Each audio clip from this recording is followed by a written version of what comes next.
มหาการุณิโกนาโถตถาคตสัพวันพุทธาปัจเจกพุทธาอรหันตาปุริสัตวะ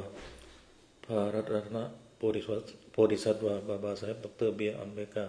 นะโมพุทธายะนะโมธัมมายะนะโมสังฆายะเจพิมสังเคโชดังโชเคโชคนำลาสังโชบาโดดักนีกับโซจีดังเคจินโซเกเบโซนำเกโดลาเป็นสีสังเกดุปาโชสิมเชนนำเกชัมปานังโลเจจิตาจิตาวะเสสงทุตมงเทกปายโชกีโพโลพุนดุโสตายะถาคเตคเตปราคเตปราสังคเตโพธิโสอาอุมมณีเปเมโหกราบถวายความเคารพพระอาจารย์ดรพระมหาจัญญาสุทธิยาโนเจ้าอาวาสวัดพุทธปัญญาที่เคารพอย่างสูงกราบขอโอกาสพระอาจารย์ดรพระมหานรินโทแล้วก็ขอแสดงความนับถือมาอย่างท่านพระมหาวัชรินทร์อัคคการีประเรียนธรรม9ประโยคแล้วก็เจริญพรโยมจุลัยนะครับที่นั่งอยู่ตรงนี้แล้วก็โยมเทราแล้วก็โยมนิตยารวมถึงโยมพะเยาที่อยู่ที่ห้องกำลังฟังอยู่เพราะเนื่องจากเหน็ดเหนื่อยก็เลยเดินมาไม่ได้ เราก็เจริญพรญาติโยมทุกท่านที่ติดตามอยู่ในไลฟ์สดในเวลานี้นะครับรวมถึงญาติโยมจากพื้นที่อื่นนะครับในส่วนของอาตมาก็มาพูดเรื่องวันอาสาฬหะนี่แหละแต่ว่าเป็นเรื่องที่เกี่ยวข้องกับวันอาสาฬหะในมุมมองแบบพุทธแบบทิเบตอาตมาก็มาไม่ค่อยเหมือนชาวบ้านเขาต้องขออภัยด้วยคล้ายๆกันไม่เหมือนกันสักทีเดียวการศึกษาแบบนี้ในภาษาอังกฤษเราใช้คำว่า comparative study นะครับภาษาอังกฤษพูดครั้งเดียวไม่พูดซ้ำเดี๋ยวจะไม่เหมือนเดิม ก็คือการศึกษาเปรียบเทียบปกติเวลาเราพูดถึงการศึกษาเปรียบเทียบเนี่ยมันมีเยอะมาก่อนก็คือพูดถึงศาสนาเปรียบเทียบพูดถึงหลายศาสตร์เขาศึกษาเปรียบเทียบกันแต่ว่าการศึกษาพุทธเปรียบเทียบแบบพุทธในนิกายของตัวเองเนี่ยมันยังไม่ค่อยมีก็มีแต่ว่าไม่บูมเท่าไหร่ในเมืองไทยท่านอาจารย์พุทธทาสเนี่ยก็เคยทำอยู่อาจารย์พุทธทาสเนี่ยท่านเป็นพระไทยแต่ว่าแปลงานหวยหลานศิษย์โง่ไปเรียนเซนครับแล้วก็อาจารย์เสถียรโพธินันทะครับท่านก็ไปเรียนที่ญี่ปุ่นเป็นพระเถรวาทที่เป็นมหาปรริญญาแล้วก็ไปเรียนที่ญี่ปุ่นก็ทำให้มีความรู้ความเข้าใจมหายานนะครับแล้วก็อาจารย์อะไรอีกอะที่เก่งเรื่องมหายานอาจารย์สุมาลีมโหนรงค์ชัยเป็นตอนนี้เป็นรองศาสตราจารย์เป็นผู้หญิงนะครับหรือหลวงแม่ธรรมานันทานะครับหรืออดีตรองศาสตราจารย์ดร.ชัตสุมานกบิลสิงห์ที่เป็นภิกษุณีท่านเรียกตัวเองว่าเป็นภิกษุณีเถรวาทแต่ว่าท่านพูดเรื่องมหายานเนี่ยเยอะโดยเฉพาะมหายานแบบทิเบตนะครับก็ท่านก็เป็นบุคคลหนึ่งที่จุดประกายทำให้เกิดผู้หญิงที่ไปบวชเป็นภิกษุณีเยอะขึ้นนะครับแล้วก็มาสนใจมหายานทีนี้การศึกษาเปรียบเทียบในลักษณะแบบนี้อาจารย์พุทธทาสท่านก็เปิดทางไว้ให้เราแล้วนะครับเพราะว่าท่านพูดเรื่องปณิธาน3ในปณิธาน3ของท่านอาจารย์พุทธทาสเนี่ยพูดเรื่องอะไรบ้างอยู่เรื่องเอาคนออกจากวัตถุนิยมเรื่องศึกษาศาสนาอื่นแล้วก็ศึกษาหัวใจของศาสนาตัวเองเนี่ยให้ท่องแท้นะท่านก็เปิดไปแล้วพอมายุคต่อมายุคองค์ทาลามะก็ทำทาลามะหรือดาไลลามะเนี่ยท่านบอกว่าท่านเนี่ยไปเยี่ยมผู้นำทางศาสนาอื่นเนี่ยบ่อยคือท่านไปหาบิชอปไปหาสันตะปาปาไปหาคนที่เขาเป็นมุสลิมเยอะแต่ว่าท่านบอกว่าช่วงหลังเนี่ยมาเยี่ยมเยียนชาวพุทธที่เป็นนิกายอื่นบ้างดีกว่าเราจะได้คุยกันเองถ้าสมมุติในเมืองไทยก็คือเนี่ย สมเด็จพระสังฆราชก็ไปคุยกับธรรมกายสมเด็จพระสังฆราชก็ไปคุยกับสันติอโศกไปเนี่ยครับมันอารมณ์แบบนั้นนะแต่ถามว่ามันจะเกิดขึ้นในประเทศไทยได้หรือไม่แบบนี้นี่ก็อาตมารอลุ้นนะแต่ว่าจะเกิดขึ้นจริงก็ไม่รู้เมื่อไหร่มันจึงจะทำให้ศาสนาเนี่ยมีมิติของเขาเรียก religion harmony นะครับไม่คิดแต่ว่าตัวเองเนี่ยถูกสำนักอื่นเนี่ยผิดหมดเลยจริงๆมันไม่มีอะไรถูกอะไรผิดหมดเลยหรอกแต่เรามาใกล้กันมากขึ้นแล้วก็เข้าใจว่าทำไมเขาต้องคิดแบบนั้นนะครับแล้วทำให้ศาสนามันน่าอยู่น่าสนใจไม่น่าเบื่อนะครับศาสนาจึงมีเสน่ห์เอาละทีนี้ก็เลยกลับมาที่เรื่องอาสาฬหบูชาว่าในทางพุทธทิเบตเนี่ยเขาก็พูดอยู่เหมือนกันนะแต่ว่าเขาใช้คำว่าซกโคไม่รู้ออกเสียงที่ทิเบตถูกลงทิเบตเนี่ยเรียกว่าซกโคแปลว่าการหมุนวงล้อแห่งพระธรรมดัมมาเวลแล้วก็ดุชินแปลว่าวาระโอกาสอันยิ่งใหญ่เรียกรวมกันคือโคโชดุชินแปลว่าวาระโอกาสอันยิ่งใหญ่ของการหมุนวงล้อแห่งพระธรรมซึ่งถ้าในภาษาบาลีเราเรียกว่าธรรมจักรกัปปวัฏนสูตรถ้าในภาษาทิเบตก็เนี่ยชื่อแปลกๆหน่อยซกโคดุชินปรากฏว่าความหมายเหมือนกันแต่ภาษาต่างกัน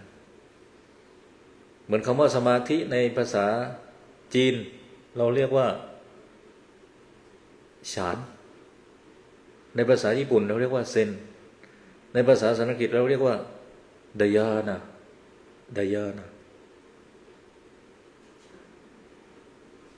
ในภาษาไทยเราเรียกว่าสมาธิเรียกฌานสมาธิเหมือนกันหมดเลยอันนี้ก็เหมือนกันนะครับทีนี้ปฏิทินของทิเบตเนี่ยเขานับตรงกับของเขาเนี่ยจะตรงกับวัน4 ค่ำเดือน 6ตามปฏิทินจันทรคติของทิเบตเขานับแบบ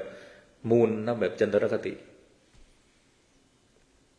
แต่ถ้าปฏิทินสากลเนี่ยก็จะตรงกับสิงหาของทุกปีนะครับทีนี้ในวันนี้เนี่ยนะครับก็เขาก็ทราบคือในทิเบตเนี่ยคือมหายานเนี่ยมันมีอยู่2แบบเขาเรียกมหายานแบบมหายานที่โยมรู้จักกันนะคือพระจีนพระเกาหลีพระญี่ปุ่นพระเวียดนามเนี่ยมหายานอีกแบบหนึ่งเขาเรียกมหายานในภาษาอังกฤษใช้คำว่า Great Vehicle ครับแต่พอไปทิเบตเนี่ยเขาเรียกมหายานเหมือนกันแต่เป็นมหายานแบบทิเบตมหายนะเวอร์ชันตันตระวัชรยานก็ได้ครับคือมันมี2ชื่อมหายานกับชื่อวัชรยานแต่ว่าถ้าเป็นมหายานต้องบอกว่ามหายานเวอร์ชันตันตระวัชรยานนี่ไดมอนด์วีฮิเคิลเป็นยานที่แบบไวมากบรรลุเลยชาตินี้ไวที่สุดเขาก็ว่าอย่างนั้นนะทีนี้วัชระก็คือใช่เพชรครับเป็นยานแห่งเพชรในวัชรยานเนี่ยเขายอมรับว่าพระพุทธเจ้าเนี่ยแสดงธรรม3 ครั้งครั้งแรกก็คือที่เนี่ยปายสิปตนัตมะกรุรัตยวันที่คัมภีร์เถรวาทรองรับวัชรยานเขาเชื่อครั้งที่2มหายานเชื่อมหายานแบบจีนที่เบตเกาหลีไต้หวันเขาเชื่อพระพุทธเจ้าทรงแสดงธรรมครั้งสำคัญอีกคือแสดงเนี่ยปรัชญาปรมิตาที่เขาคิจกูฏนะครับหลังจากนานไหมคะหลังจากที่แสดงครั้งแรกหลังจากนั้นอาตมาไม่แน่ใจว่านานเท่าไหร่แต่ว่ายุคพระพุทธเจ้านี่แหละองค์เดียวกัน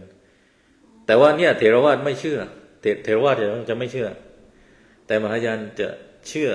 ในส่วนของมหายานว่าพระพุทธเจ้าแสดงธรรมครั้งนี้เนี่ยแสดงเรื่องปรัชญาปรมิตาสุตระหรือฮาร์ดสุตระ ตยถาคเตคเตปราคเตปราสังคเตโบธิสวาหาซึ่งเป็นภาษาสันสกฤตความหมายคือจงก้าวข้ามสังสารวัฏก้าวข้ามสังสารวัฏ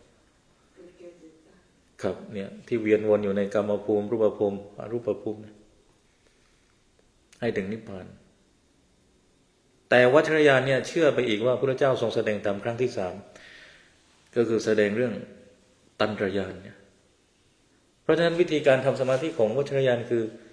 เขามีวิธีการทำสมาธิแบบ visualization ก็คือนั่งสมาธิแล้วก็จินตนาการถึงเทพนะครับเขามีวิธีการนั่งสมาธิอีกแบบของเราเนี่ยเถรวาทเนี่ยเขาเรียกว่าเป็นสายสุตตญาณะถ้ามองอย่างวัชรยานเขามองว่าเป็นสุตตญาณะคือเป็นสายที่ใช้คัมภีร์พระสูตรเนี่ยมาเป็นหลักในการนั่งสมาธิพระสูตรของเราในการนั่งสมาธิคือใช้อะไรครับสติปัฏฐานสูตรสติปัฏฐาน4มหาสติปัฏฐานกายเวทนาจิตธรรมเนี่ยหรือใช้อานาปานสติครับเรื่องปวดหัวใช้อย่างใดอย่างหนึ่งตามจริตของคนนั้นครับหรือใช้กรรมฐานแบบ5เขาเรียกปัญจกรรมฐานเวลาพระบวชเข้าไปเนี่ยพระอุปชา preceptor พูดเลยถ้าอาจารย์สวัยเป็นอุปชาก็ต้องบอกเลยว่ากรรมฐาน5อย่างนะต้องรู้ปัญจกรรมฐานเกสาโลมานักขาทันตาตาโจทันจานักขาโลมาเกสาพิจารณาขนผมฟันหนังเล็บนี่เป็นต้นว่ามันไม่เที่ยงแปรเปลี่ยนกรรมฐานมีหลายชุดมากเลยเฉพาะกรรมฐานในวิสุทธิมรรคเนี่ยมีตั้ง40วิธีกสิณมี10วิธีคือทั้งหมดเนี่ยมันมี40กสิณ10อสุภะ10พิจารณาอสุภะของไม่สวยงามพิจารณาซากศพเน่าศพหนอนศพเยอะแยะในวิสุทธิมรรคมี40วิธีในการทำกรรมฐานครับเพ่งกสิณเนี่ยต้องไปถามอาจารย์ที่มาจากวัดไหนนะวัดอะไรบุญนะสมัยหลวงพ่อเจ้าว่าท่านใช้กสิณรักษาคนมรณภาพไม่ใช่ที่อเมริกาเนี่ยวัดอาจารย์อะไรนึกชื่อไม่ได้ท่านมาสวดปาฏิโมกข์ที่นี่นานๆทีท่านมาแต่ตอนนี้เข้าใจว่าท่านกลับไทยไปนะเนี่ยกสิณ10แต่มันเสื่อมได้คนเมื่อก่อนเขาก็เล่ากันว่าอาจารย์ยันตระนี่เล่นกสิณแต่ว่าพวกนี้มันเสื่อมได้กสิณ10อสุภะ10อนุสติ10เช่นการพิจารณาคุณของพระพุทธเจ้าพุทธานุสติเป็นกรรมฐานพอเรานึกถึงคุณของพระพุทธเจ้าเหมือนเราคุณของพระพุทธเจ้าดูจากไหนอิติปิโสภควารังสัมมาสัมพุทโธภควาเนี่ยโยมสวดทั้งทุกวันก็พิจารณาจากคุณของพระพุทธเจ้าว่ามีอะไรบ้างพระพุทธเจ้าก็เป็นสัทธาเทวมนุษย์สานังเป็นครูของมนุษย์และเทวดาเนี่ยคุณของพระพุทธเจ้าพอเราเห็นคุณของพระพุทธเจ้าก็โอ้ทำไมหรือคิดว่าพระพุทธเจ้าเป็นที่พึ่งของเราธรรมานุสติก็นึกคิดถึงพระธรรมของพระพุทธเจ้าโอ้มันมีหลายวิธีมากนะถ้าจะมันจัดการกิเลสของมนุษย์ได้หมดเลยแต่ปัญหาคือเรานึกไม่ทันมันเพราะเรามัวนึกอยู่มันยังไม่ได้เข้าถึงใจมากมันอยู่ที่ฐานหัวยังไม่ได้ต้องลงฐานใจด้วยแต่ว่าสุตตะเนี่ยสำคัญถ้ามันอยู่ในฐานหัวคือภาษาพระเขาเรียกว่าสะสมสุตตะได้ยินได้ฟังมากสุตตะมัจจปัญญาที่มาจากการ reading การฟังการอ่านเนี่ยสุตตะมัจจปัญญาซึ่งมีสาวกหลายท่านบรรลุธรรมด้วยการฟังพระสารีบุตรนั่งฟังในบรรลุจากที่คณะปริพาชกนั่งถวายงานพัดอาจจะบรรลุระดับไหนก็บรรลุระดับหนึ่ง จะถึงอรหันต์ไหมจะถึงโสดาบันไหมก็คือระดับ ถ้าโสดาบันเนี่ยมันก็ปิดทางนรกแล้วนะครับไม่ไปอบายแล้วได้โสดาบัน แต่ยังโกรธอยู่บ้างนิดหน่อยนางวิสาขามีลูกตั้งเยอะยังเสพกามอยู่ยังมีครอบครัวอยู่ แต่ไม่ตกนรกแล้วก็เข้ากระแสธรรมแล้วไม่ถอยหลังถ้าได้โสดาบันแล้วไม่ถอยหลังไม่กลับหลังไม่เปลี่ยนศาสนาเนี่ยมีแต่เดินหน้าอย่างเดียวถึงว่าอาจารย์พุทธทาสท่านบอกว่าเนี่ยนิพพานเนี่ยต้องฝากไว้ที่โยมด้วยอย่าฝากไว้ที่พระอย่างเดียว เดี๋ยวถ้าพระไม่ไปแล้วแย่เลยศาสนาพุทธเหลือเบื่อโยมไว้ด้วยเอาแบ่งกันเราอยู่บริษัทเดียวกันแล้ว Buddhist Company พุทธบริษัทบริษัทเดียวกันแล้วไปสักไกลกลับมานะครับกลายเป็นว่าวัชรยานเนี่ยยอมรับว่าพระเจ้าเนี่ยทรงแสดงธรรมครั้งแรกอยู่แต่ว่ายอมรับว่าเป็นการแสดงธรรมแก่ปัญจวัคคีย์ทั้งห้าที่ป่าอิสิปตนมฤคทายวันพูดถึงตรงนี้นิดนึงว่าปัญจวัคคีย์ทั้งห้าเนี่ยที่ว่าไว้หนวดยาวขาวๆผอมๆเนี่ยโยมเห็นในภาพนะพวกเนี่ยภาษาอังกฤษเขาใช้ว่าเขาเรียกเป็นอาตมานึกชื่อไม่ออกเป็นนักบวชกลุ่มหนึ่งที่เขาไม่แต่งงานและเขาไม่อยู่ที่บ้านพวกนี้ถูกเรียกว่าเป็นอนาคาริกยังไม่ถึงอนาคามีเพราะอนาคามีนี้เข้าถึงทำชั้นสูงแล้วแต่เป็นอนาคาริกคือไม่อยู่บ้านไม่มีเรือนไม่แต่งงานเนี่ยปัญจวัคคีย์ทั้งห้าเนี่ย5 คนเนี่ยไม่แต่งงานเนี่ยแต่ไม่ใช่เป็นพวกน้ำลมของฟ้านะคะไม่ใช่เป็นนิคณัตถบุตรไม่ใช่เป็นเชนครับคือโยมจินตนาการในอินเดียจริงๆว่ามันมีหลายสำนักมากคือทุกวันนี้ว่าอย่างมันก็ยังมีอยู่พวกอนาคาริกเนี่ยไม่อยู่บ้านคล้ายๆเป็นพวกสัญญาสีพวกนี้ก็ไม่อยู่บ้านแต่เขาไม่มีครอบครัวนะเขาถือพรหมจรรย์เหมือนกันก็คือไม่มีการเสพกามไม่มีครอบครัวนะครับแล้วก็ไม่อยู่บ้านจริงๆแล้วเนี่ยการที่เขาตัดได้ระดับเนี้ยคือไม่อยู่บ้านก็ไม่มีการสะสมทรัพย์ไม่ต้องกังวลเรื่องบ้านเรื่องของอะไรที่ไร่สวนไร่นาอะไรไม่ต้องกังวลอันนี้เขาตัดการตัดแบบนี้เราภาษาอังกฤษเราใช้คำว่า renunciation ใช่ไหมมัน renounce ออกไปเสียสละออกไปก็ไปเรื่อยเลยอยู่ไปเรื่อยเลยมูฟใช่มูฟไปเรื่อยถ้าเราเห็นในอินเดียเนี่ยเขาจะไปเรื่อย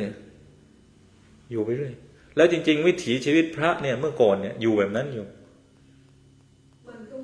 พระเนี่ยมูฟไปเรื่อยจริงๆที่เรามีการสร้างวัดขึ้นแล้วก็รัฐประกาศคำสั่งว่าพระต้องสังกัดนี้สังกัดนั้นนะมันเป็นวิธีคิดของรัฐแต่ถ้าโยมไปอ่านพระไตรปิฎกโยมจะเห็นเลยว่าพระเนี่ยไปตลอดเดินทางตลอดพุทธเจ้าก็ไปตลอดใช่พุทธเจ้าไปตลอดเราจะเห็นว่าพุทธเจ้าเดินทางตลอดไม่อยู่กับที่คืออย่างน้อยมันตัดเรื่องความยึดมั่นถือมั่นว่าอันนี้วัดเราอันนี้วัดเขาอันนี้บ้านเราอันนี้ไม่ใช่บ้านเราเป็นของท่านใช่โยมเขาถวายถ้าจะไม่ผิดเจ้าชายเชษฐ์สร้างถวายแต่พอสร้างถวายพระเจ้าก็ไม่ได้อยู่ที่นั่นตลอดก็ไปอื่นเพราะว่าวัดเนี่ยจริงๆวัดเนี่ยโดยพระวินัยเนี่ยคือต้อนรับผู้ที่จะมาจากทั้ง4 ทิศคือใครก็ได้นะครับไม่ใช่ว่าต้องเป็นพระเหนือต้องเป็นพระใต้นี่เป็นวัดใต้นี่เป็นวัดเหนือไม่จริงๆไม่ใช่มันมาคิดเรื่องนี้ผู้ใดโดยเชิงหลักการเป็นอย่างนี้แล้วเราจะเห็นว่าในสมัยพุทธกาลถ้าโยมไปอ่านเนี่ยพระเดินทางตลอดเลยจริงๆโดยพื้นฐานแล้วเนี่ยเมื่อคนนั้นเดินทางเนี่ยสิ่งที่มันเห็นอยู่โยมจุลัยก็เห็นเพราะเดินทางบ่อยสิ่งที่เราเห็นจากการเดินทางคืออะไรคือการได้แลกเปลี่ยน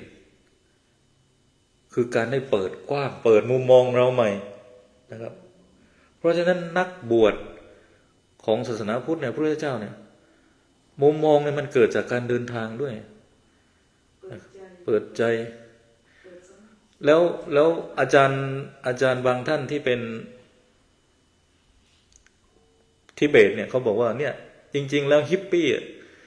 ขบวนการฮิปปี้จริงๆมันเกิดตั้งแต่อินเดียแล้วครับฮิปปี้มูฟเมนต์เนี่ยเพราะว่าลูกกษัตริย์หลายคนเนี่ยไม่อยู่เป็นกษัตริย์ต่ออย่างมหาวีระที่เป็นศาสดาของศาสนาเชนเนี่ยเป็นลูกกษัตริย์เหมือนกันแต่แกก็ไม่เอาไม่เป็นกษัตริย์ต่อนะครับแล้วพวกนี้ไม่ใส่ชุดเสื้อผ้าตามกระแสนิยมพวกถามว่าเนี่ยปัญจวัคคีย์ทั้งห้าเนี่ยใส่ชุดเหมือนกับคนในยุคนั้นไหมก็ไม่เขามีแกมีชุดของแก ก็แต่งเหมือนกันนะคะ บางทีดูเหมือนจะเหมือนกันนะแต่เพราะเป็นกลุ่มเดียวกันแต่ในอินเดียเนี่ยมันจะมีสีคล้ายๆกันมันจะไม่เหมือนถ้าโยมไปดูพวกนักบวชของอินเดียเนี่ยสีส้มแบบเนี้ยแล้วก็สีเหลืองนะครับ เหลืองแป๊ดใช่ไหม เหลืองแป๊ดเหลือง ที่คนไทยมีเหลือง มี แป๊ดนะใช่ บางทีไปร่วมงานเนี่ย So it's คล้ายๆกันนะ okay to have that color นะ very มีห้ามอยู่ถ้าของพุทธนะห้ามสีดำอะไรไหมครับแต่ว่าจริงๆถ้าเราใส่ชุดแบบนี้ไปแล้วไปอินเดียเนี่ยอย่างเทศกาลกุมภเวลาเนี่ยมีทั้งใส่ชุดบ้างไม่ใส่ชุดบ้างมีหมดนะกุมภเวลาเนี่ยคนเนี่ยมาจากฤๅษีเกตแล้วก็มาจากเขาเดินลงมาเนี่ยเยอะมากคนนักบวชมันเยอะแยะไปหมดเลยแต่สีเนี่ยคล้ายๆกันสีเนี่ยกลางคืนเนี่ยเห็นชัดใช่ไหมโยมสีแบบเนี้ยมาอยู่แรกๆคนก็อาจจะเข้าใจว่าอาตมาเป็นพวกกรมทางหลวงก็ได้ แต่มันปลอดภัยมันเห็นชัดแล้วอินเดียเขามองว่าเป็นสีแห่งความศักดิ์สิทธิ์มันเห็นชัดมันปลอดภัยพวกนักบวชใส่สีนี้ทั้งนั้นนะครับนักบวชที่เป็นพรหมจรรย์นะใส่สีนี้นะครับลงมาก็อาจจะเหมือนพวกฤาษีหน่อยแล้วปัญจวัคคีย์ทั้งห้าเนี่ยก็คืออยู่กลุ่มเนี่ยกลุ่มที่เป็นอนาคาริกครับเพราะฉะนั้นก่อนที่จะเข้าใจธรรมะของพระพุทธเจ้าเนี่ยเขาตัดอะไรไปหลายอย่างนะเขา renounce ไปหลายอย่างแล้วนะครับเขาใช้ชีวิตอย่างนี้มาแล้วแต่ว่าปัญจวัคคีย์เนี่ยถูกมองว่าเป็นอะไรเป็นอัตตกิลมัฏฐานุโยคครับเพราะว่าเขามีวิธีการฝึกซึ่งพระพุทธเจ้าก็ฝึกมาแล้วผลจากการฝึกตรงนี้ในหนังสือเรื่องพระพุทธเจ้ามหามีหนังสือเรื่องหนึ่งที่เขียนถึงพระพุทธเจ้านะครับแต่ว่าข้อมูลนี้เป็นงานของมหายานเขามองว่าที่พระพุทธเจ้าป่วยพระพุทธเจ้าท่านป่วยนะแล้วเป็นโรคนี้จนถึงวาระอันสุดท้ายของพระพุทธเจ้าเองพระพุทธเจ้าป่วยเป็นโรคปฏิขันธิกาพาธคือถ่ายเป็นเลือดไม่ใช่ฤทธิ์สีดวงนะครับแต่ถ่ายเป็นเลือดซึ่งเป็นผลมาจากการบำเพ็ญทุกขกิริยา6 ปีเนี่ย6 ปีก่อนการตรัสรู้เนี่ยที่พระพุทธเจ้าไปฝึกมาแต่ละสำนักเนี่ยโหดทั้งนั้นยืนขาเดียวมองตาบนฟ้าอยู่เป็นชั่วโมงเลยเนี่ย คงจะเครียดมาก มัน extreme practice มากเนี่ยคืออัตตกิลมัฏฐานุโยคส่วนมันก็มีอีกกลุ่มหนึ่งคือกลุ่มพวกถ้าแบบในยุโรปในอเมริกาก็น่าจะเป็นพวกสุขนิยมทำยังไงก็ได้ให้ชีวิตเนี่ยไม่ให้ทุกข์ให้ enjoy ทุกอย่างกินแล้วต้องอร่อยคือทุกอย่างต้องบำรุงบำเรอประสาทสัมผัสทั้ง5รูปกลิ่นเสียงรสโผฏฐัพพะธรรมารมณ์เอาให้คุ้มเลยตาหูจมูกลิ้นกายใจเนี่ยนะครับอันเนี้ยสุขนิยม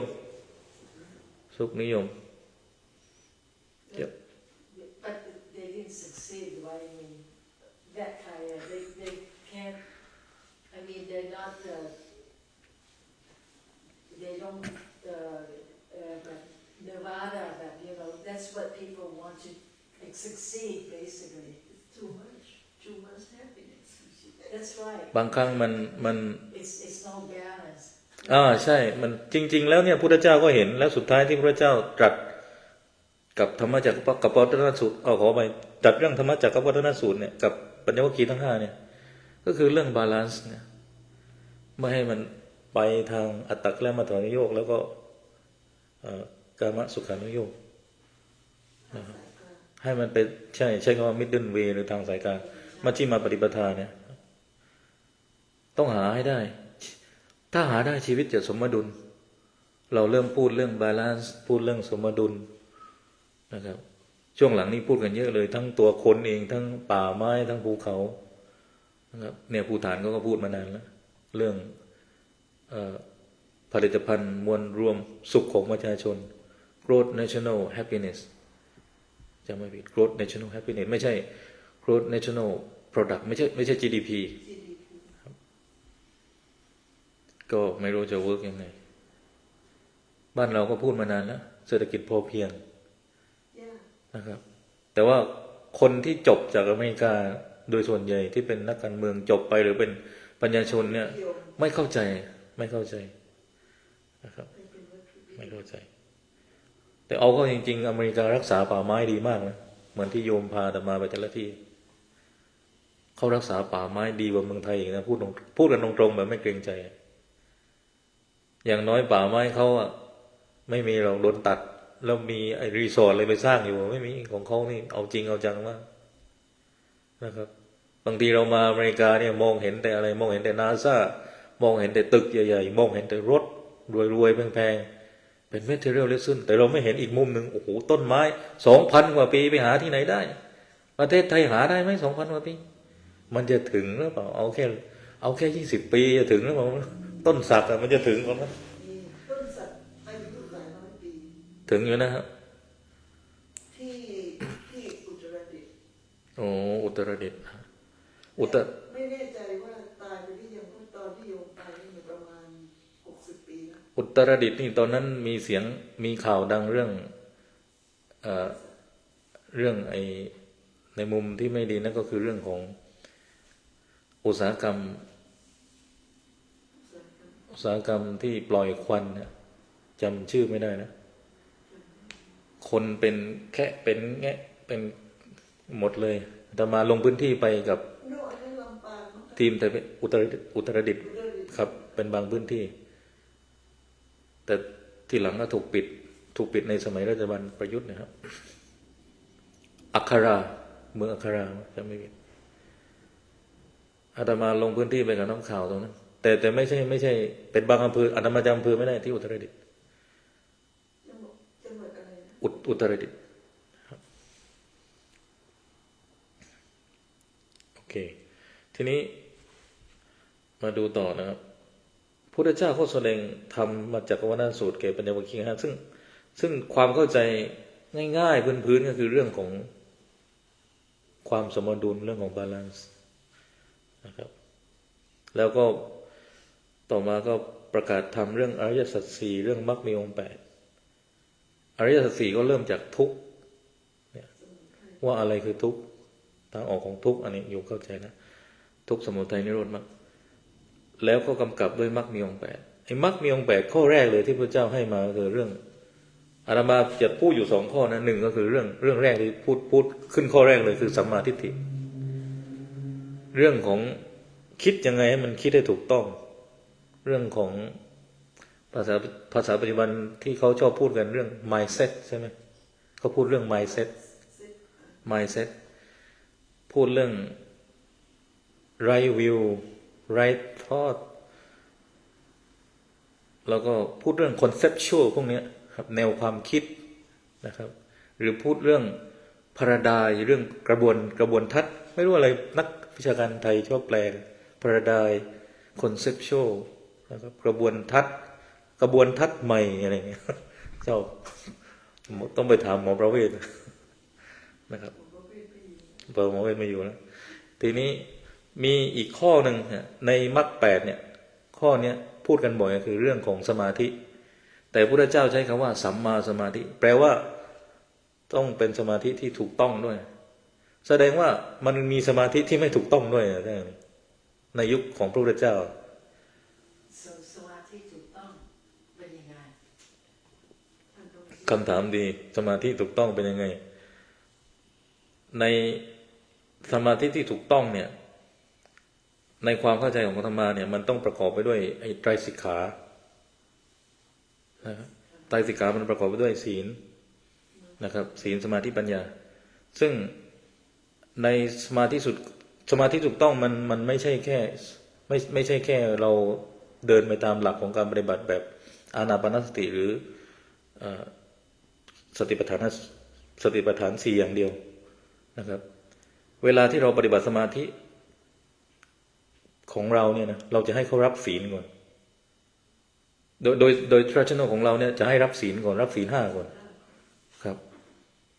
แต่ว่ามันมีแบบนี้เหมือนกันคนที่เป็นคริสต์เนี่ยคนที่เป็นศาสนาอื่นเนี่ยเขาไม่ขอรับมีครั้งหนึ่งที่เขาบอกดาไลลาม่าว่าเขาไม่ขอรับศีล 5เพราะว่าเขายังอยากตกปลาตกกุ้งอยู่เพราะถ้ารับศีล 5พุทธเมื่อไหร่รับเป็นพุทธเมื่อไหร่เขาต้องตกนรกทันทีแต่ถ้าเขาเป็นศาสนาคริสต์อยู่เนี่ยเขาไม่ต้องตกนรกใช่ไหมตกปลาได้ตกกุ้งได้ในศาสนาเขาไม่ตกนรกนี่เพราะนรกในความหมายของศาสนาคริสต์คือจะต้องท้อเจือต้องทรมานเนื้อที่เอามากินเนี่ยถ้าคุณไปทรมานเนี่ยคุณบาปทันทีนะครับแต่ถ้าฆ่าปุ๊บแล้วเอามากินไม่ทรมานก็ไม่บาปใช่ไหมครับถ้าเขาใจไม่ผิดในมุมของศาสนาคริสต์เพราะฉะนั้นเขาขอแค่มานั่งสมาธิดาลามาเขาบอกว่ามันก็นั่งไปเรื่อยๆเดี๋ยวสักวันหนึ่งคงหยุดเองแหละ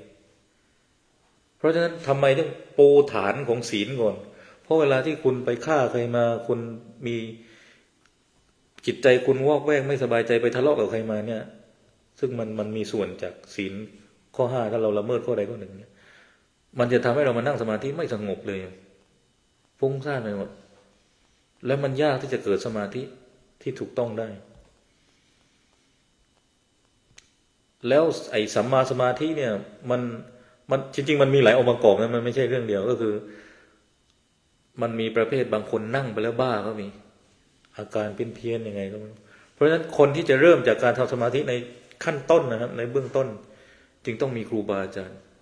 ต้องมีอาจารย์กรรมฐานเวลานั่งไปแล้วเดี๋ยวหลุดเนี่ยมันต้องมีวิธีการแก้ต้องเป็นระดับอาจารย์กรรมฐานเพราะฉะนั้นมันจึงเป็นสัมมาสมาธิไม่ได้เลยถ้าไม่มีอาจารย์กรรมฐานกำกับ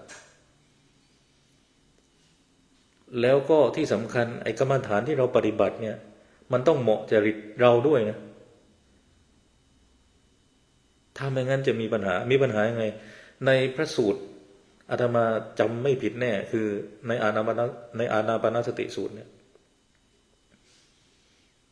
มันสำนวนประมาณว่าพระพุทธเจ้าออกจากที่หลีกเล้นแล้วก็เห็นพระท่านเนี่ยทำกรรมฐานที่เรียกว่าโมรณสติถ้าจะไม่ผิดทำกันแล้วเบื่อตัวเองอ่ะเบื่อร่างกายสังขารตัวเองอยากจะฆ่าอยากจะให้มันตายเพราะมันเบื่อแล้วถ้าคิดแบบนี้นะอันเนี้ยเป็นมิจฉาสมาธิไม่ใช่สัมมาสมาธินี่ถือว่าเดินสมาธิผิดเดินปฏิบัติกรรมฐานผิดเต็มเลยเนี่ยเลยต้องมีครูบาอาจารย์และต้องดูจริตของเราซึ่งเขาในหลักของจริต6เนี่ยพูดว่าอยู่แล้วว่าคนขี้โกรธให้ไปเจริญเมตตากรรมฐานจะฝึกเมตตาเยอะๆนะครับคนที่สติหลุดง่ายก็ให้ไปฝึกพวกอานาปานสตินะครับมันมีหลักของมันอยู่อาตมาก็ต้องค้นนิดหนึ่งถ้าจะพูดแต่ว่าพูดคร่าวๆประมาณนี้นะครับว่าต้องดูว่าอุปนิสัยของเราเป็นยังไงสมมุติพวกอ่านมากเรียนมากอาตมาเนี่ยอ่านมากเรียนมากพอไปนั่งสมาธิไม่รู้ทฤษฎีอะไรมาเต็มเป็นแถวเลยปัญหาคือให้ไปฝึกอะไรพวกนี้มันต้องฝึกอานาปานสติต้องไปกำหนดพุทโธต้องไปออกแรงเยอะๆให้มันล้าอะไรอย่างนี้เอาอยู่ถ้าอย่างนี้อย่างน้อยช่วยได้ถ้าให้อาตมาไปนอนสมาธิก็เข้าข้างเลยถูกอย่างนี้ก็ไม่เป็นสัมมาสมาธิแต่ก็การไปนอนเนี่ยไม่ผิดนะเพราะว่าพระโมคคัลลานะเนี่ยพระเจ้าให้วิธีในการแก้ง่วงเอาไว้วิธีการแก้ง่วงตั้ง8วิธี8วิธีนะให้กับพระโมคคัลลานะแสดงว่าพระโมคคัลลานะนี่ต้นฉบับของพระง่วงเลยอาตมาเดินมาจากเส้นทางนี้แหละแล้วส่วนใหญ่เนี่ยเราจะเลือกทางสุดท้ายคือทางที่8ก็คือไปหลับก่อนครับพุทธเจ้าก็อนุญาตครับไม่ผิดนะถ้าง่วงมากก็ไปนอนซะแล้วก็มานั่งสมาธิกันใหม่ไม่ผิดเลยครับเนี่ยถ้าเรารู้หลักเนี่ยเราเข้าใจหมดเลยไม่ผิดนะครับทีนี้สัมมาสมาธิก็ตอบประมาณนี้โยมนะแต่คำถามโยมดีอาตมาเครียดเลยเดี๋ยวต้องไปค้นใหม่นะ ไม่ดีๆมีคำถามก็จะได้ไปค้นเราก็จะได้เข้าใจเพิ่มมากขึ้นนะครับเพราะหนึ่งเรื่องของจริตเรื่องของครูบาอาจารย์ที่มี อย่างในฝ่ายทิเบตเนี่ยถ้าถึงขั้นฝึกเขาเรียกว่าฝึกตันตระเนี่ยนะครับคืออันดับแรกเราต้องฝึกโพธิจิตตะก่อนก็คือฝึกการเจริญจิตของเราเนี่ยเพื่อเอื้อไปสู่การตรัสรู้เนี่ยฝึกยังไงให้จิตของเราเนี่ยคิดว่าสิ่งที่เราทำไปเนี่ยไม่ใช่เพื่อแค่วัดของเราเพื่อคนของเราเพื่อครอบครัวของเราเพื่อบุญของเราเพื่อประเทศของเราต้องคิดไปมากกว่านั้นเพื่อคนทั้งโลกเพื่อสัตว์ทั้งหมดเพื่อวัดในพุทธศาสนาวัดไหนก็ได้นะครับแล้วก็เพื่อทุกศาสนาเพื่อคนที่ไม่ศาสนาด้วยโพธิจิตมันขยายออกไปอีกนะครับไม่ใช่ว่ามันต้องเป็นคนของเรามันต้องเป็นเพื่อนเราต้องเป็นญาติเรา ไม่ใช่ญาติเราไม่ช่วยหรอกนะถ้าอย่างนี้เนี่ยไม่ใช่โพธิจิตเมตตาก็ไม่ถึงก็คือโพธิจิตเนี่ยมันไปเหนือกว่าเมตตาธรรมดาเพราะว่ามันตั้งจิตไว้เพื่อบรรลุเป็นพุทธเจ้าแต่ถ้าแค่นี้ยังทำไม่ได้มันไปไม่ถึงพระพุทธเจ้าหรอกเพราะฉะนั้นฝึกเจริญโพธิจิตเสร็จแล้วจึงอาจารย์มองเห็นแล้วว่าโอเคก็ให้ปฏิบัติตันตระนะครับซึ่งก็ต้องมีอาจารย์กำกับอีกแล้วอาจารย์ของฝ่ายทิเบตเนี่ยเขาเรียกว่าเป็นครูรุนะครับเป็นครูรุแล้วครูรุหรืออาจารย์เนี่ยจริงมันสูงกว่าคำว่าอาจารย์นะครูรุเนี่ยเขารู้ว่าจิตของคนคนนี้นักเรียนคนนี้เป็นยังไงจะแก้ยังไงอาจารย์กรรมฐานเนี่ยเหมือนอาจารย์กรรมฐานเขารู้คือไม่ใช่รู้หลักการอย่างเดียวว่ารู้ว่านิสัยแบบนี้มันต้องแก้ยังไงจะเอาเด็กคนนี้ให้มันอยู่ยังไงเอานักเรียนคนนี้ให้อยู่ทำยังไงรู้ออกมานิสัยใจคอลูกศิษย์หมดอันนี้คือในทิเบตเขามองว่าเป็นครูรุเลยแล้วครูรุเนี่ยไม่ใช่อยู่เฉพาะชาตินี้อยู่ตั้งแต่ชาติก่อนชาติที่แล้วชาตินี้แล้วก็ชาติต่อไปความเป็นครูรุเนี่ยจึงตามเข้าไปทุกภพชาตินะครับสมมติว่าเราไม่บรรลุชาตินี้ก็ต้องไปเจอครูรุชาติอีกชาติหน้าอีกสมมตินะตามกันไปอีกช่วยกันไปอีกเพราะฉะนั้นฝรั่งเนี่ยหลายคนเนี่ยในมุมทิเบตเนี่ยฝรั่งหลายคนมาสนใจพุทธทิเบตปุ๊บไปถึงก็ฝึกตันตระไม่ได้ฝึกโพธิจิตตะไม่ได้ฝึกตามขั้นตอนน่ะยุ่งเลยเพี้ยนไปเยอะมากนะครับจำไปเขาเรียกว่าจำไปทีนี้ในทิเบตเนี่ยเขามีการฝึกแบบเป็นขั้นเป็นตอนมากเช่นว่าถ้าเราเริ่มต้นปฏิบัติเนี่ยเขาเรียกว่าต้องปฏิบัติเงินโดอาตมาเขานู่นต้องไปกราบเนี่ยกราบอันเนี้ยสะสมไม่ได้100,000 ครั้ง8อัสดางรอดิตกราบ8จังหวะแล้วนับให้ได้สะสมไม่ได้100,000 ครั้งถามว่าทำไมต้องฝึกกันขนาดนั้นนี่แบบนี้100,000เนาะอีโก้อะไรลดลงหมดเลยโยมหุ่นก็ดี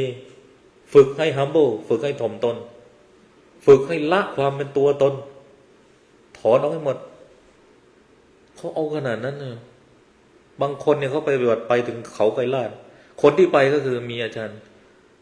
มีคนไปแล้วคืออาจารย์ภรรยาของอาจารย์ตัวนี้เปิด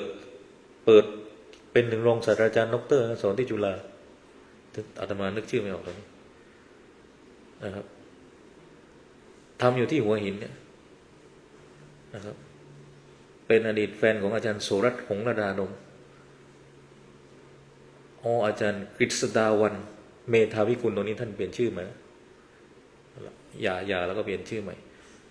กฤษดาวันเมธาวิกุลอดีตสามีท่านก็คืออาจารย์โสรัตน์หงส์ระดาลมที่จุฬาลงกรณ์มหาวิทยาลัยนะครับเนี่ยกราบอัสดางเนี่ยกราบไปถึงเขาไกรลาดกราบจากอาจจะโซนไหนของในทิเบตแล้วก็ไล่ไปถึงเขาไกรลาดเพราะว่าเขาเชื่อกันว่าเขาสุเมรุเนี่ยคือบริเวณนั้นนะพวกฮินดูก็เชื่อว่าพระศิวะอยู่นั่นนะชิวะอยู่นั่นทิเบตก็เชื่อกันจริงๆก็ว่ากันตามหลักฐานเนี่ยเขาก็บอกว่าป่าหิมพานต์เนี่ยมันอยู่ในรัฐหิมาชลประเทศอยู่ทางเหนือติดเขาหิมาลัย ซึ่งจริงๆแล้วเนี่ยไอ้ที่เราบอกว่าป่าหิมพานต์ที่เราเรียนศึกษาชาดกกันนะครับนั่นน่ะอยู่ที่นั่นจริงๆแล้วมันสมบูรณ์มากอาตมาไปอยู่ธรรมศาลานี่3-4 ปีหายใจเนี่ยมันชื้นมันเป็นไม่ได้เพราะอาตมาอ่านหนังสือเจอเขาบอกว่าเนี่ยป่าหิมพานต์มันอยู่ตรงนี้อาตมาก็นั่งคิดอยู่ตั้งนานนี่ป่าหิมพานต์อยู่ไหนเราลงมาถึงประเทศอินเดียแล้วเนี่ยเขาบอกป่าหิมพานต์มันอยู่ตรงไหนป่าหิมพานต์ปรากฏว่าโอ้เนี่ยตรงนี้เราอยู่นี่อยู่ตรงนั้นแล้วคนนี่ใจดีมากมันเหมือนโยมขึ้นเขาคนหลุนง้อใบอ่ะคนมันมีพวกคนใจดีคนใจดีคือคนที่อยู่บนเขาใจดีจริงๆนะใจดีมากอยู่อากาศดีๆคนใจดีอุปนิสัยของคนพื้นราบนี่จะอีกเรื่องเลยอยู่ถามว่าแขกที่โกงโทษนะแขกที่โกงอ่ะมันอยู่ไหนอยู่ขยามันพื้นราบอยู่โยมให้นี่โยมใจดีเนี่ยโยมไปเนี่ยเป็นมหาราณีหมดโยมแจกเขาเนี่ย$100 $200นะแป๊บเดียวเขามาทั้งหมู่บ้านเลยแล้วเขาไม่ให้ไปไหนเขาอยากให้โยมอยู่กับเขาตลอดเวลาอยู่ตลอดไปเลยยุ่งเลยเนี่ยเขาบอกว่าไปอินเดียนี่ใจดีมากไม่ได้ต้องใจร้ายมากอย่างอาตมาก็ไม่ได้ไล่ขอกลับเลยฮะที่บอกขอมาก็ขอกลับสัญญาสีพันเตจีเปซานาฮีฮะ please give me 10 rupee ขอกลับเอาเขาขอเราได้แล้วก็ขอกลับบ้างงงเลยครับเพราะไม่มีใครขอเขากลับส่วนใหญ่คนไทยก็คือจะให้แล้วก็จะไล่รีบเดินหนีมันก็ตามเป็นพรวนอาตมาเดินไปกับพระทิเบตเนี่ยพระพม่าพระทิเบตเนี่ยมาหาในเราแล้วทำไมพระทิเบตไม่ไปหาเพราะคนไทยใจดีให้นะทิเบตเนี่ยให้นะแต่ให้แล้วพูดกลับนะบางทีมันขอกลับพูดกลับไม่ได้เขาพูดภาษาฮินดีได้ของเรานี่อดเจ็บปวดเหลือเกินแต่ว่าให้มันจะได้ไปแต่เจ็บปวดเมื่อไหร่จะได้ไปสักทีมันฉลาดแขกไปครั้งแรกก็เรียกเราแล้วว่าอาจารย์ผมจำอาจารย์ได้จำได้ที่ไหนไปครั้งแรกไม่ต้องห่วงแขกเนี่ยทีนี้ก็มาดูเรื่องความเชื่อและการปฏิบัติของชาวทิเบตนะจริงๆคนไทยก็วันนี้กับข้าวเยอะนะคนไทยก็คงคิดว่าวันนี้ทำกับข้าวเต็มที่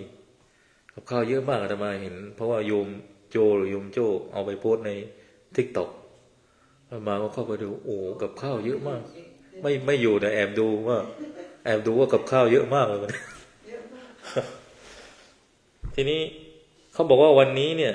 อานิสงส์ทวีคูณ10 ล้านเท่านะชาวทิเบตเชื่อว่าการกระทำทั้งหมดไม่ว่าจะเป็นบุญกุศลหรืออกุศลกรรมที่ทำในวันเนี้ยวันโชคือดุเซนจะมีผลขยายพลังทวีคูณถึง1 ล้านเท่าทีนี้ของทิเบตเนี่ยเขาทำอะไรในวันนี้ครับของเราก็ของพุทธเราก็ทำไงถวายสังฆทานนะครับมาสวดมนต์ไหว้พระนั่งสมาธิอันนี้ตามเวียนเทียนอันนี้ตามของเราก็แบบนี้สวดธรรมจักรของวัดเราสวดธรรมจักรกับวัดนั่นสวดของทิเบตก็เขาก็จะมีการเวียนจาริกการเดินจาริกหรือว่าเดินจาริกเนี่ยเขาเรียกว่าเดินโคราตอนอาตมาไปอยู่ดารัมซาราเนี่ยต้องเดินโคราก็เดินบนเขารอบวัดองค์ธารามะแล้วก็อีกอย่างหนึ่งคือของทิเบตเนี่ยเขาก็จะเอาธงมนต์เนี่ยไปติดตามยอดเขาแล้วก็แผ่เมตตาคือทิเบตเนี่ยเขาจะเชื่อว่าไอ้ธงเนี่ยที่เขาไปติดโยมจะเห็นวัดทิเบตธงมนต์เนี่ยเวลาลมมันพัดเนี่ยไอ้มนต์เนี่ยมันกระจายไปเขาเชื่อนะทฤษฎีง่ายมากเลยเพราะฉะนั้นถ้าโยมไปวัดทิเบตเนี่ยอะไรเต็มไปหมดเลยธงเต็มไปหมดที่ขยะก็เยอะมากใช่เขาบอกว่าลมมันพัดเนี่ยธงมนต์มันไปทั่วเลย นะครับเพราะฉะนั้นรู้ได้ไงว่าเป็นพุทธทิเบตง่ายมากมีแต่ธงเต็มไปหมดธงเล็กๆเป็นธงมงคล เวียดนามก็ติดธงเยอะ เวียดนามก็มีของเราก็มีธงแต่ของเรามันไม่ใช่ธงเล็กแบบทิเบตของเรามันธงใหญ่ ที่เบตที่เป็นสามเหลี่ยม เป็นสามเหลี่ยมครับมีรูปม้ามีรูปแต่เขาจะมีสัญลักษณ์มงคลอยู่ดอกไม้ดอกบัวอะไรนะก็มีรูปเจ้าแม่กวนอิมนะครับมีหลายรูปของเขาอาตมา มีด้วยเหรอ ธงเราแร ก็ มาใส่เนี่ย ก็สวดไอเนี้ยมันจะเป็นเขียนภาษาว่าโอมมานิเปเมหุมอันนั้นนะสวดเพื่อเจ้าแม่กวนอิมของทิเบตแต่ทิเบตเนี่ยเขาไม่เรียกเจ้าแม่กวนอิมเจ้าแม่กวนอิมเนี่ยคนไทยเรียกแต่ถ้าจีนเนี่ยเรียกกวนซีมกวนซีมโหสัก พระอวตารกวนอิมนี่เป็นสิ่งนี้ อวตารคือ ก็เรียกพระอวตารนะ ใช่อวตารคือท่านมีพันแขนแล้วก็ท่านสามารถอันนี้เป็นคติของมหายานนะไม่ใช่คติเถรวาทของเราไม่มีจริงๆเถรวาทเราไม่มีความเชื่อเรื่องเจ้าแม่กวนอิมไม่มีเลย แต่เนี่ยเป็นคติมหายานในอินเดียเนี่ยเจ้าแม่กวนอิมคืออวโลติเกสวราเป็นภาษาสันสกฤตแต่เป็นผู้ชายอาตมาไปเจอในถ้ำอชันต้าไอโลล่าซึ่งถ้ำพวกนี้สร้างเกือบ3,000 ปีแล้วอะกลายเป็นว่าความเชื่อเรื่องอวโลติเกสวราหรือความเชื่อเรื่องกวนอิมเนี่ยมัน3,000 กว่าปีแล้ว ก็ก่อนหมายถึงก่อนพุทธศาสนาสิคะ โอ้ไม่ 2,600 ปี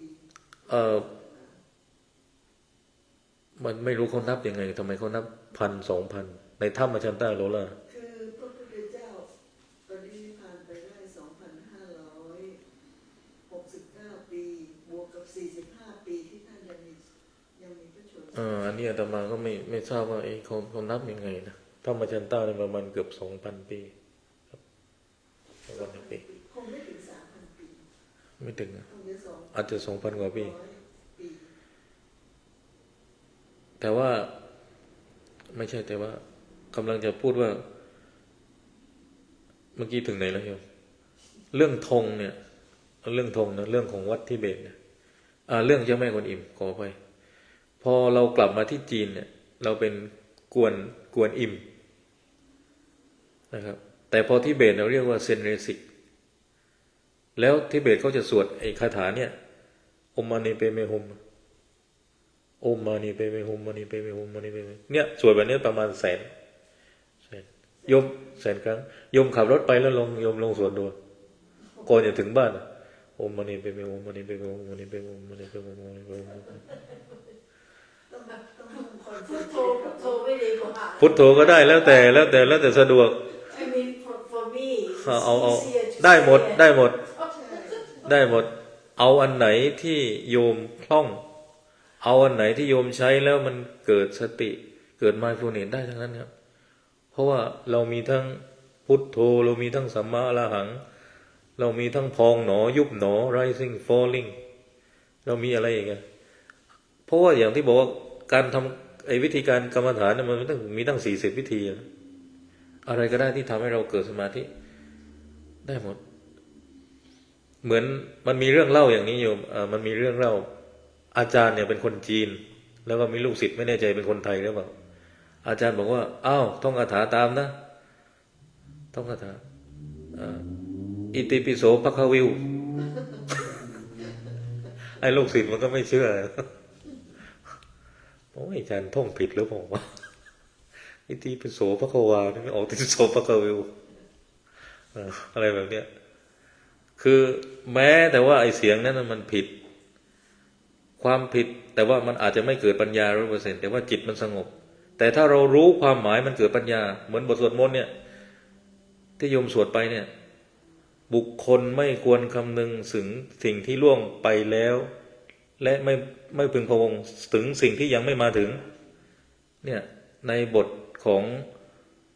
พระท่านสวดประจำยศสัตตะอาตมาจำชื่อพระสูตรไม่ได้แต่ไอ้ที่โยมสวดเนี่ยบทนี้มันอยู่ในพระสูตรนะครับเป็นพระสูตรที่พระเจ้าตรัสเรื่องให้อยู่กับปัจจุบันนะให้อยู่กับปัจจุบันเนี่ยเวลาเราอ่านสมมติอ่านภาษาบาลีไปมันสงบดีนะแต่อะไรก็ไม่รู้มันสงบ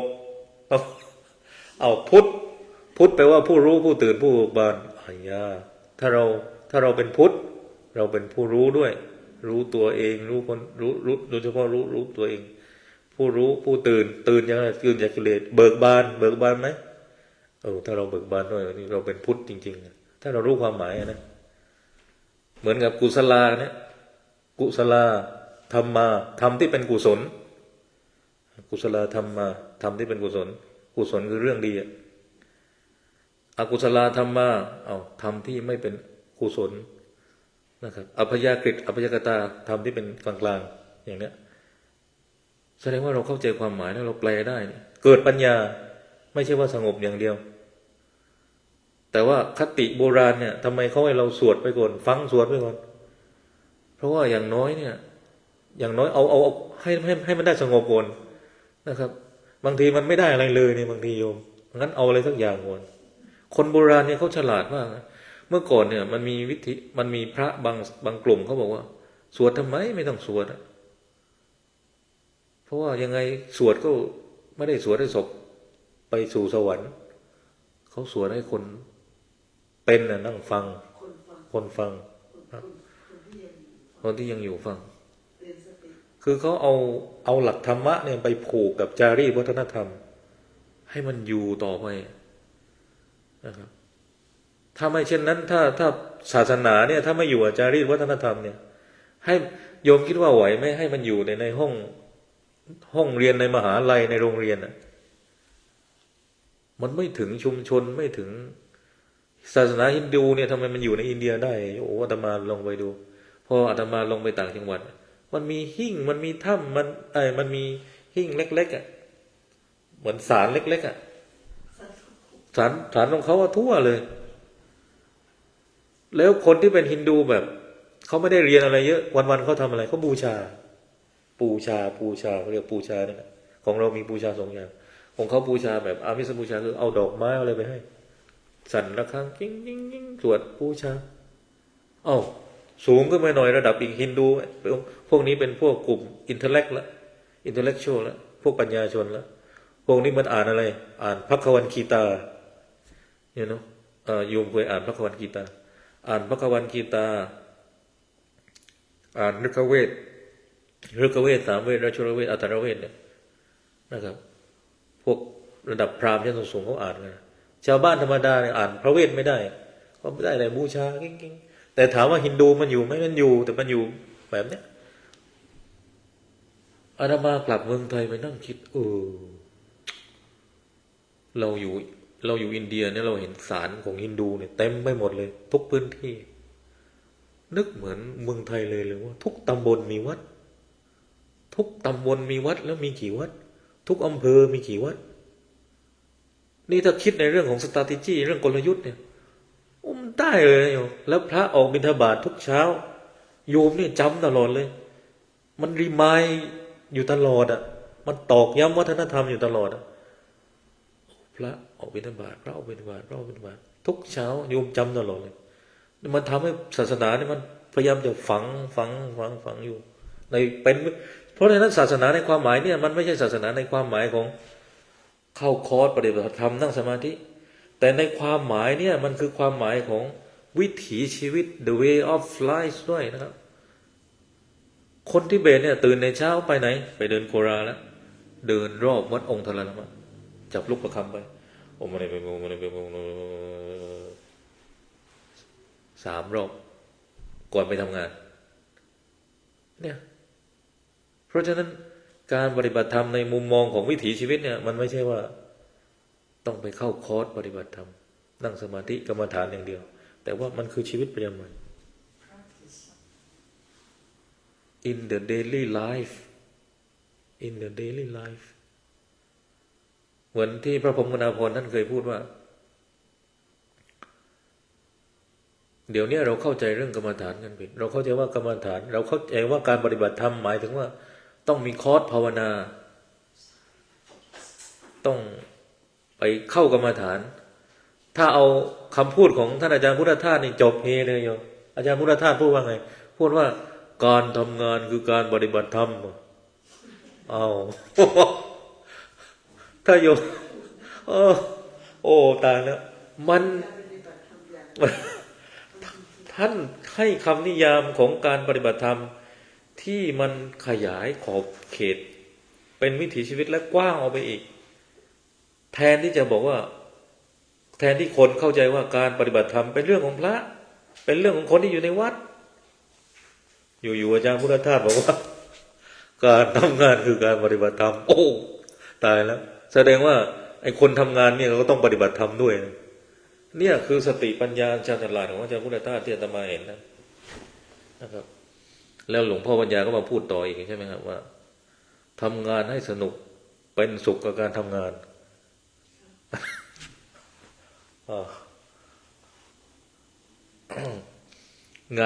งานคือชีวิตคืองานบันดาลสุขทำงานให้สนุกเป็นสุขกับการทำงาน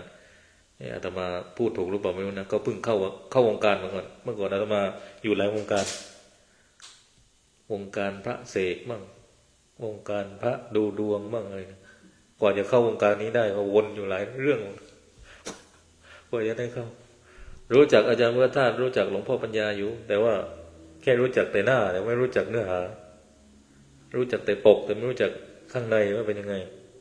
ไม่ได้เปิดอ่านดูนี่อาตมาก็พูดไปหลายเรื่องที่นี่แก่นธรรมะของอาสรหะเนี่ยมันอยู่ที่หนึ่งแหละเรื่องของความสมดุลทางสายกลางเนี่ยนะแล้วก็เข้าใจเรื่องอริยสัจสี่นะครับทีนี้มันมีอีกเรื่องหนึ่งอาตมาจะทิ้งท้ายละอีก5 นาทีอาตมาใช้เวลาคุ้มแล้วเนี่ยนะครับ5 ทุ่มพอดีคือจริงๆเนี่ยหลังจากที่พุทธเจ้าตรัสรู้แล้วเนี่ยนี่คัมภีร์ทิเบตก็พูดถึงของคัมภีร์ของเทรวาสด้วยนะหลังจากที่พุทธเจ้าตรัสรู้แล้วเนี่ยโยมอาจจะเคยได้ยินคำนี้พุทธเจ้าไม่คิดจะแสดงธรรมกับใครเลยนะตอนนั้นนะท่านเข้าเงียบอยู่หลายวัน ใช่แล้วท่านบอกว่าไม่อยากแสดงธรรมเพราะไม่คิดว่าจะมีใครเข้าใจธรรมะของพระเจ้านะครับจนเกิดจนเท้ามหาพรหมเนี่ยนะทราบว่าพระเจ้าเนี่ยมีความรู้สึกอย่างนี้ทีนี้ก็เลยเท้าคนนี้ชื่อว่าเท้าสหบดีพรหมถ้าโยมแปลคำบทใช่อัญเชิญให้พระเจ้าใช่ถ้าโยมสวดบทเนี่ยของวัดพุทธญาเราก็สวดใช่ไหมพระมาเนี่ยพระมาจะโลกาธิปติสหัมปติเนี่ยสหัมบดีพรหมเนี่ยก็อัญเชิญที่ว่าเนี่ยพรหมคนเนี้ยมาเชิญอาราธนาธรรมถึงเขาบอกว่าต่อทำไมเมื่อก่อนเนี่ยมีประเพณีว่าพระเทศต้องอาราธนาธรรมมันมาจากตรงเนี้ยเพราะพรหมเนี่ยไปอาราธนาพระพุทธเจ้าให้แสดงธรรมพรหมนี่คือสามบดีพรหมเนี่ยนะพระพุทธเจ้ากังวลพุทธเจ้ามองว่ากลัวว่าจะไม่มีใครเข้าใจธรรมะของพุทธเจ้าเพราะว่าเป็นเขาเรียกอะไรมันลึกซึ้งเกินไปแล้วธรรมะของพระพุทธเจ้าเนี่ยมันจะเข้าใจเนี่ยมันไม่ใช่บอกว่าไปแค่อ่านอย่างเดียวนะบอกว่าสมมติพูดเรื่องความสงบเนี่ย peace happiness ว่าความสงบcalmให้ไปอ่านในหนังสืออ้าวเดี๋ยวคุณไม่เข้าใจพุทธศาสนาเองไปอ่านนะแต่คุณไม่เคยนั่งสมาธิเลยนะคุณไม่เคยนั่งสมาธิเลยคุณไม่เคยใจดีกับคนเลยไม่เคยให้ทานคนไม่เคยให้ทานแมวเนี่ยคุณจะเข้าใจคำว่า loving kindness compassion เนี่ยยากมากเพราะสิ่งที่คุณเข้าใจมันเป็นเรื่อง philosophy หมดเลยอ๋อเนี่ยเป็น philosophy เป็นแนวคิดหมดเลยนะครับแต่ว่าพอเรามาไหว้พระสวดมนต์นั่งสมาธิพอเรามาให้อาหารคนให้อาหารแมวให้อาหารสัตว์ทั้งหลายเนี่ยบางทีมันไม่ใช่แนวคิดแหละมันไม่ใช่ philosophy พอเราทำไปเนี่ยเราเห็นเลยว่านี่มันเป็น the way of life ของเราที่ทำแล้วเนี่ย เราพบว่ามันมีมิติความสุขแบบนี้อยู่นะ ที่ที่มันอาจจะไม่ได้ลงทุนลงแรงมากนักเมื่อเทียบกับความสุขที่แบบต้องขี่เจ็ตมันมีความสุขที่ไม่ได้อิงวัตถุมากอยู่นะอันเนี้ยคือความหมายที่คำสอนของพระเจ้าพยายามจะให้คำตอบพวกนี้นะครับ จบแล้วโยมก็ขอโมทนาครับญาติโยมสาธุชนทุกท่านที่นั่งฟังแล้วก็ถือว่ามาให้กำลังใจด้วย